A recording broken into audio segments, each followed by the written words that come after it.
Good morning. This is Mark Bruno, Editor-in-Chief of the Cannata Report, and it is Friday, which means we are here with Frank. But before we bring Frank out, just want to remind everybody to please like, subscribe, comment. If you have any future topics for us to consider, shoot us a comment and we'll definitely consider them.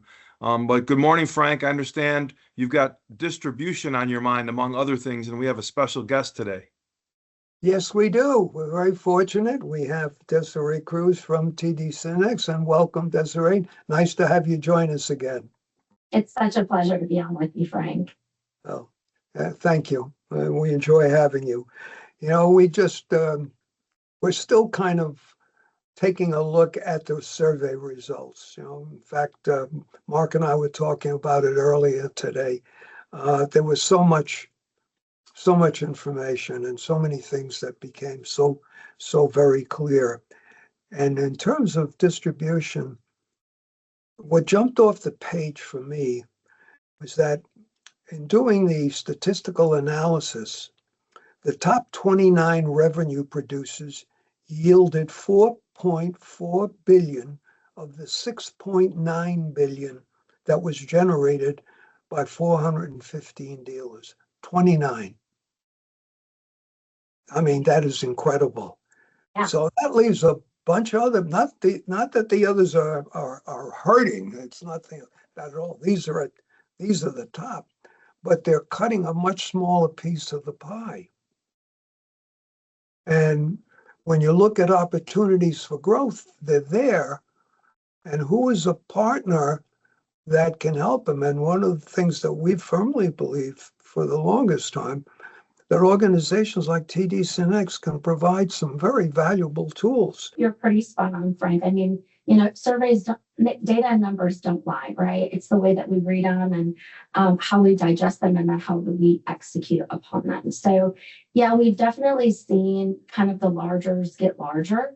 However, we are not losing sight of our partners that are smaller in scale. They provide such a specialized value. And from a distribution perspective, we at TD Synnex, we support all breadths of partners. We understand that, some of the larger partners require certain different types of needs. May that be through automation, may that be through integration, may that be through, differentiating programs, et cetera. But we also know too that our partners that are smaller in scale, they really need to lean in on distribution for a variety of different value adds. May that be, working capital, cash flow, generation. May that be inventory management, et cetera. So we really try to meet our partners where they're at and show them the value of what distribution can be for their business. And again, every partner looks and feels a little bit different. But that's pretty exciting for our time, and especially in an established market. Well, that's good to hear, because what we're trying to do is really enlighten the dealers about where the opportunities are to increase profitability. And it's pretty simple, and it's certainly clear to us. At least the dealers have pointed this out to us. We didn't go out and find or did any research on this. One dealer said to me that he gave up his 25,000 square foot warehouse to have a local warehouse serve as his warehouse. Yep. Because the local warehouse was delivering and installing his machines to begin with. So he had a very strong relationship. And they got together one day and he said, "Let me be your warehouse." And he said, it made so much sense. Do you ever get into discussions like that, particularly with these larger organizations? Absolutely. So, we have a lot of warehouses throughout the U.S., as well as our competitors. I mean, I think that pretty nicely we're well masked within the U.S., but really our position is, and our goal is, bring up dealers to really focus on what matters to them. That could be high margin value business, that could be their traditional business that they've been into today, or that could look at diversifying into other business segments. I mean, our big claim to fame is speed, reliability, and flexibility. And that's what distribution has the ability to offer to these partners. When infrastructure is hard costs, and those are costs that come every single month. With freeing up some of that infrastructure and a hard cost, they now have the ability to be nimble while utilizing other a distributor's warehouse or credit line. So we really give them the opportunity to be flexible and reliable to their partners while providing speed to market. What are there any critical areas that you're working in to help those smaller dealers, the ones that are not, subhuman, with Yes. tens of millions of dollars in business? Well, it's interesting. I said earlier that, you meet your partner where they're at. A lot of these partners, both big and small, are asking for, hey, what's next, right? I mean, AI is such a buzzword, but it's not only become a buzzword, it's become practicality. So for these smaller partners, it's like, what does practicality look like in your day-to-day? How do we implement AI tools and resources and services to streamline operationally some of our business, and or even to take data to provide better business outcomes. So, we're really working on digital transformation across all levels of partners. We're looking at integration. We're looking at AI, implementing, AI tools and resources so that we can make the partner themselves be faster to delivery and provide a better customer experience.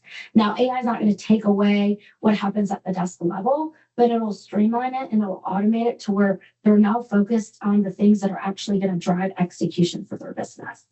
And we're really excited about that.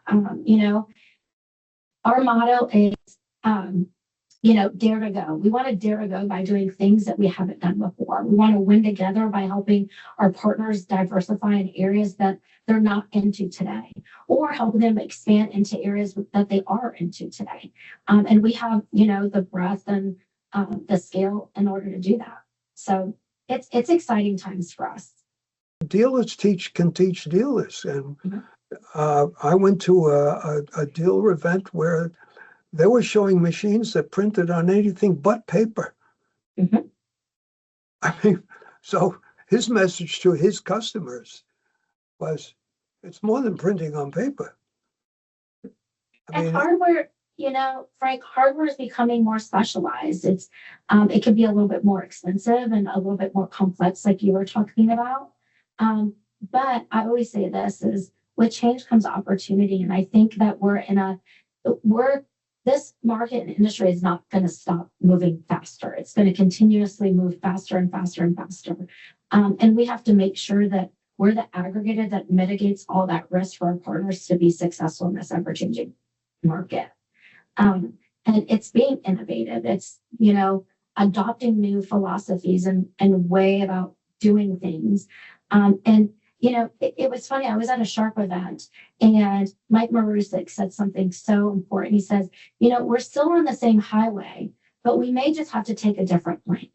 And that's so true to where we're at today.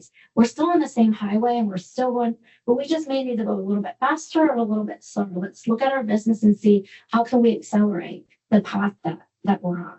So that's always what I think about when we look ahead on things. If you can share with us, one of the things I would imagine when you have your meetings, and particularly at the beginning of a year, what's kind of the overall sense of TD Synnex for 2026? Do you see any bright spots, highlight spots, or areas that you're going to be able to exploit? Yeah, I mean, we're always looking at different segments that we're under indexed in. That's always areas that we want to, put subject matter experts on or resources. But, we're investing heavily within our core competencies, our core businesses that have brought us, significant market share. We're not losing sight, because we see all these other fancy things. We're not losing sight of the core of our business and the root of what has gotten us to where we're at today. We still feel like there's significant opportunity within the traditional print imaging space. We feel like there's significant opportunity within our visual and security practice. Let's talk about security for a minute. When we think about AI and security, everything has cameras now, and they're looking at everything that an individual can do. When we look at print, we're utilizing AI into our print dynamics too. So we have to continue to invest in the core in our business, what is core to us, so that we can continue to innovate at the partner level. And we're excited about that. I'm sure you guys have seen our ratings, and we're really, really proud of that. And that's because of a couple of things.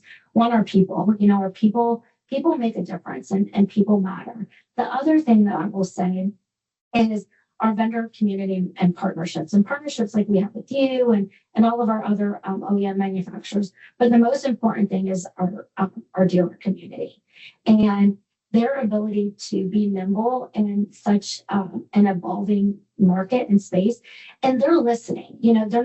Some may be sitting behind and saying, okay, I'm just going to wait and see. But most are like, hey, we're ready to move, and we're ready to move forward, and we're ready to diversify, and we're ready to take the next step with you. And so that's the real exciting part, is when we see an established market really kind of get outside of what their comfortability is and be successful in that space. I mean, 26% of the traditional print imaging partners that transact within TD Synnex today, 25% of them last year bought more outside of print than they were today. And that's exciting. Now, we don't want to lose focus of our print OEMs, because they're the lifeline of our business. But it's cool to see these dealers really start looking at how can print and imaging be that stepping stone to something else that's going to tie print and imaging into their sale. So that's really exciting.